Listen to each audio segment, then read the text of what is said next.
আমি যদি দেশকেই ভালোবাসি, তাহলে এই দেশই আমার আওয়ার আখের ঠিকানা দুনিয়ায় হবে না কেন?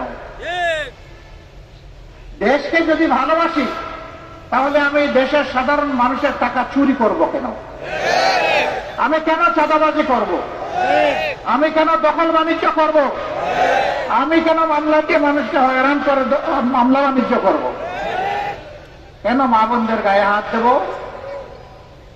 কেন মানুষের শান্তি কেড়ে নেব?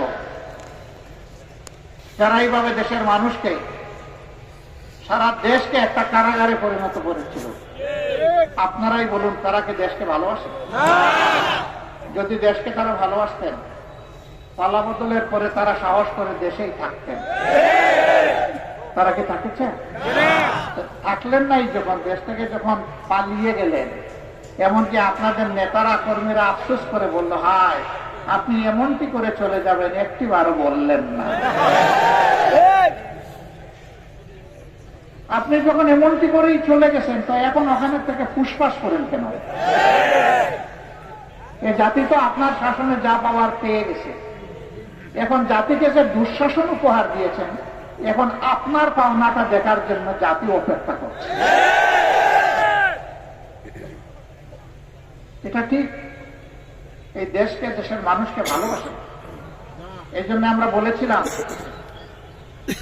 পরিবর্তনের ওই দিনটাতে 5 তারিখ আগস্ট মাসের, যে না, আমরা দল এবং ব্যক্তিগতভাবে কারো উপর প্রতিশোধ নেব না, তবে অবশ্যই যারা নিহত হয়েছে তাদের বিচার পাওয়ার অধিকার আছে।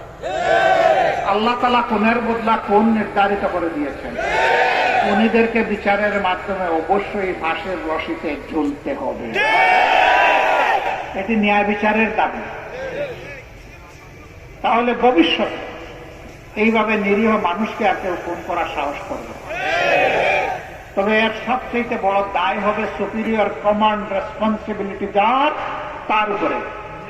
যিনি বাংলাদেশের প্রধান নির্বাহী তখন ছিলেন, তার উপরে। তিনি সেই কুখ্যাত প্রধানমন্ত্রী। 1 নম্বরের দায় তার। আমার সম্মানিত ভাইয়েরা,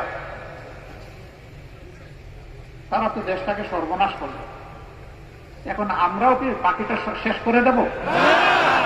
এই দেশ আমাদেরকে গড়তে হবে ইনশাআল্লাহ। কোন দেশ চাই? ওই দেশটা চাই। আমাদের সন্তানেরা যে স্লোগান দিয়েছে যে আমরা উই ওয়ান্ট জাস্টিস, আমরা ন্যায় বিচারের একটা সমাজ চাই, আমরা বৈষম্যহীন একটা সমাজ চাই, দুর্নীতিমুক্ত একটা সমাজ চাই, চাঁদাবাজ দখলদার মুক্ত একটা সমাজ চাই, দুঃশাসন মুক্ত সমাজ চাই। এই সব মিলে আমরা একটা মানবিক বাংলাদেশ চাই। শ্রেণীর মানুষ শিক্ষিত, ভদ্র, সচ্ছল, জ্ঞানী। 5 আগস্টের পরে ফেনীর থেকে চাঁদাবাজি, দখলদারি, ঘুষ বাণিজ্য, মামলা বাণিজ্য, আলহামদুলিল্লাহ এখন এগুলা কিছুই নাই, সব শেষ হয়ে গেছে। ওমা এখানেও আছে। কারা করে? আমাজন জঙ্গল থেকে কেউ এসে করে? এই এলাকার মানুষেরা করে। তাদের কাছে বিনীত অনুরোধ, ভাই, বন্ধু, ছেলে, তোমাদের কাছে একান্ত অনুরোধ জানাই, দয়া করে আমাদের শহীদদের রক্তের প্রতি অন্তত কিছুটা সম্মান দেখাও। আমাদের শহীদরা, আমাদের সন্তানেরা, আমাদের ভাই বোনেরা এই জন্য রক্ত দেয়নি যে এক চাঁদাবাজ বিদায় নিয়ে আবার আমার হাতে চাঁদাবাজের চাবি তুলে দিবে, এই জন্য তো তারা রক্ত দেয়নি। তোমরা আল্লাহর রাস্তে, আমরা জানতে চাই না কোন দলের কোন ধর্মের, বাংলাদেশের মানুষ, তোমরা মেহেরবানি করে এই শহীদদের রক্তের প্রতি, তাদের জীবনের প্রতি, তাদের শাহাদাতের প্রতি তোমরা সম্মান প্রদর্শন করো এবং এগুলা বন্ধ করো। তবে যদি বন্ধ না করো, তাহলে আমি বিশ্বাস করি বীর সন্তানেরা যেভাবে দ্বিতীয় স্বাধীনতা 18 কোটি মানুষকে এনে দিয়েছে, সেই স্বাধীনতাকে নিষ্কলুষ করার জন্য প্রয়োজনে আরেকবার আমাদেরকে সাথে নিয়ে তারা রাস্তায় নামবে ইনশাআল্লাহ। আমরা চাই না শেখ হাসিনা এবং আওয়ামী লীগের যে পরিণতি হয়েছে সেটা অন্য কারো হোক। আমরা এটা বিশ্বাস করি এ দেশের সকল রাজনৈতিক দল নির্যাতিত ছিল, নিপীড়িত ছিল, শুধুমাত্র স্বৈরাচারিণী হাসিনা এবং তার দূষররা ছাড়া। সবারই দলীয় কর্মীরা, সহকর্মীরা, নেতারা নিহত হয়েছে, খুন হয়েছে ওদের হাতে, রাক্ষসদের হাতে, খুনিদের হাতে, পঙ্গু হয়েছে, গুম হয়েছে, নির্যাতিত হয়েছে, জেলে গিয়েছে, শত শত মামলা গলায় নিয়ে দেশের এক প্রান্ত থেকে আরেক প্রান্তে নিরাপত্তাহীন ভাবে ঘোরাফেরা করেছে। সকলের প্রতি আসুন আমরা সম্মান প্রদর্শন করি, মজলুমের প্রতি। মজলুম হয়েও যদি আমরা মজলুমের কষ্ট না বুঝি তাহলে আমরা আল্লাহর হেদায়েত পাবো কিভাবে? এই জন্য সকলের প্রতি আবারও বিনীত অনুরোধ, অপকর্মগুলো ছেড়ে দিন এবং ন্যায় নীতির একটা বাংলাদেশ গঠনে সকলে ঐক্যবদ্ধ হব।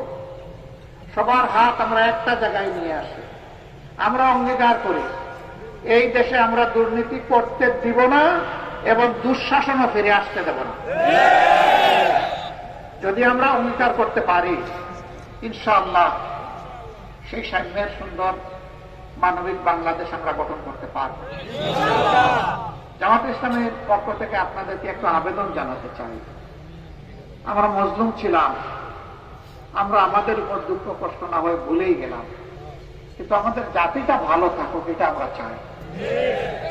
যতক্ষণ পর্যন্ত আপনারা দেখবেন আমরা আল্লাহর কোরআনের পথে আছি, নবীওয়ালার পথে আছি, কল্যাণের পথে আছি, মানুষকে ভালোবাসার পথে আছি, মানুষের দুঃখ কষ্টের সাথী হয়ে আছি এবং এই দেশে একটা নিষ্কলুষ, একটা দুর্নীতিমুক্ত বাংলাদেশ গঠন করার জন্য আমাদের প্রয়াস অব্যাহত আছে, ততক্ষণ কি আপনারা আমাদেরকে একটু ভালোবাসা উপহার দিতে রাজি আছেন? ইনশাআল্লাহ। আন্তরিক মোবারকবাদ। আমাদের অনুরোধ ততক্ষণ পর্যন্ত আপনারা আমাদেরকে সহযোগিতা করুন, সমর্থন করুন, পাশে থাকুন, আপনাদের বুকে আমাদের জন্য একটু জায়গা করে দেন।